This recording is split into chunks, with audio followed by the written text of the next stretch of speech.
nombre es Rodolfo Ramírez Baistoro, soy el director fundador de Guardias de México en Coajimalpa.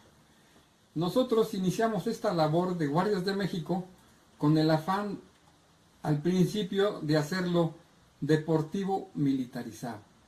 Nosotros hacíamos tumbling, hacíamos acrobacias, salíamos a correr, nos uniformábamos y nos dedicábamos a hacer las ceremonias cívicas. Fuimos la primera escolta oficial en la delegación con el doctor Ramón Osorio Carvajal, que fue el que nos autorizó para iniciar esta unidad en Coajimalpa. Al principio fue muy difícil porque no teníamos ni idea de lo que queríamos. Nosotros ya pertenecíamos a Guardias de México porque yo empecé en una unidad que se formó en Contreras. Y antes de Contreras había una unidad en Azcapotzalco. Entonces yo inicié las dos unidades, fui de las primeras generaciones, y después cuando fracasó la unidad Contreras, yo dije con dos amigos míos, que eran Agustín y Jaime, vamos a formar la unidad de Coajimalpa. ¿Para qué tenemos que ir a otros lados si lo podemos hacer en Coajimalpa? Entonces lo hicimos en Coajimalpa, nos dieron el permiso. Los primeros días teníamos a 20, 30 gentes, pero en ese entonces uno de los compañeros, que era Agustín, tenía que trabajar. Entonces él no tenía el tiempo para dedicarle al grupo a Guardias de México. Entonces se tuvo que ir. Y mi otro compañero, Jaime, él quería entrar al ejército y se metió a la escuela de oficiales de transmisiones. Entonces obviamente al estar dentro del ejército ya tampoco tenía el tiempo para venir a apoyarme. Entonces prácticamente me quedé solo y dije, pues vamos a echarle los kilos.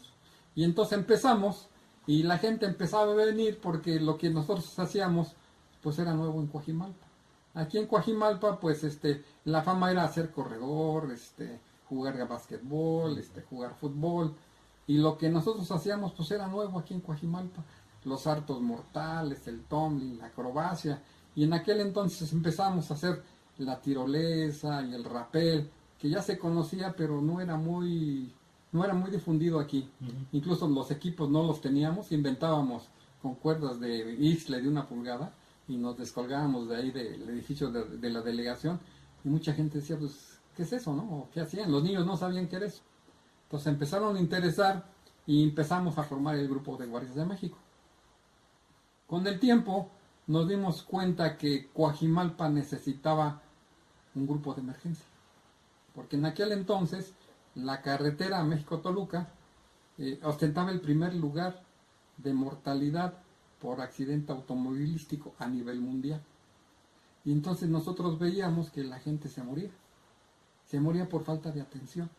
¿Por qué? Porque aunque existía la Cruz Roja y lo que en aquel entonces era el ESURA, lo que hoy es el ERUM, aún ellos tenían sus ambulancias muy deterioradas y tardaban mucho en llegar. Entonces nosotros empezamos a tomar pequeños cursos de primeros auxilios muy básicos, muy básicos, y llegábamos a los accidentes en la carretera principalmente corriendo o pidiendo aventones a los automovilistas. Y llegamos con nuestras cajas de herramienta, con unas vendas y unas cosillas allá adentro, y ayudábamos en lo que más se podía a los lesionados. Entonces nosotros fuimos un grupo que nació de la necesidad de ayudar al que tenía la mala suerte de sufrir un accidente o una enfermedad. Fui a la Junta de Vecinos en Coajimalpa, y me acuerdo que el subdirector de la escuela 19, el maestro Epifanio Rosales Cortés, era el presidente de la Junta de Vecinos. Y él, por ser maestro y yo alumno de la escuela, pues me acerqué a él y me decía, pues acércate a la Junta de Vecinos para ver en qué te pueden ayudar. Me acerqué a la Junta de Vecinos y en realidad a todos les dio risa porque pues yo tenía 16 años, entonces ellos no creyeron en mí. Y a mí no me importó y seguimos en lo mismo. Entonces ya después teníamos más gente y empezamos a juntar que las vendas, que las tablitas para hacer entablillados y jeringas y cosas que nos podía ir dando ahí la gente.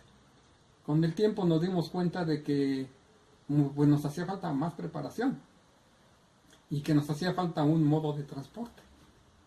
En aquel entonces yo ya empezaba a generar dinero por mi trabajo, que me dedico a la carpintería, y tuve la oportunidad de comprar un carro que era un Chevrolet de Impala, de esos que eran enormes, y en la parte de atrás que había una persona acostada, en el asiento de atrás de tan ancho que era.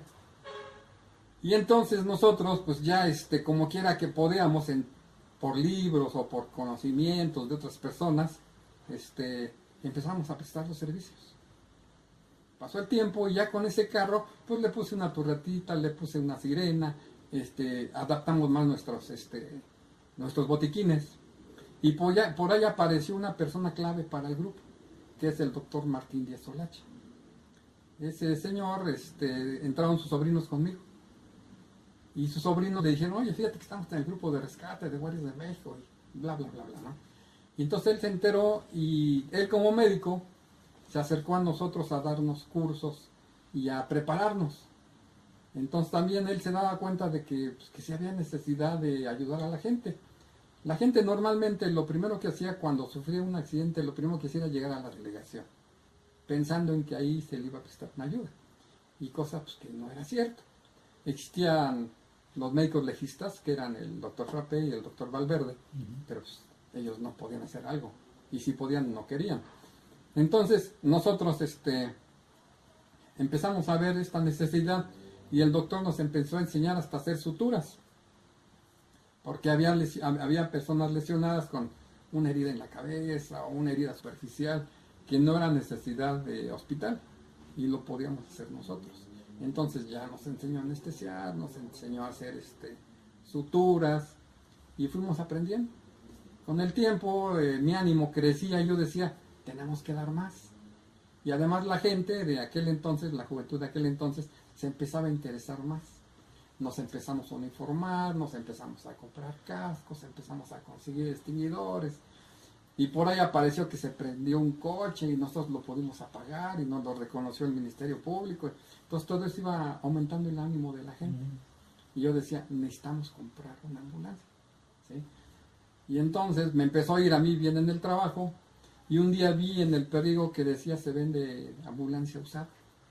Vamos a comprarla, vamos a comprarla. Yo tenía una lanita ahí guardada y fuimos y resulta que era una ambulancia fúnebre. ¿Sí? Que ya no la quería, pero era una ambulancia.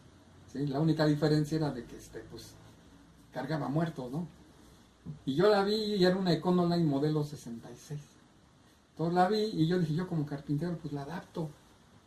Y la adaptamos y le echamos hojalatería, le echamos pintura y le pintamos ahí un escudo de la Estrella de la Vida que en aquel entonces empezaba a salir. Y le pusimos rescate y salvamento.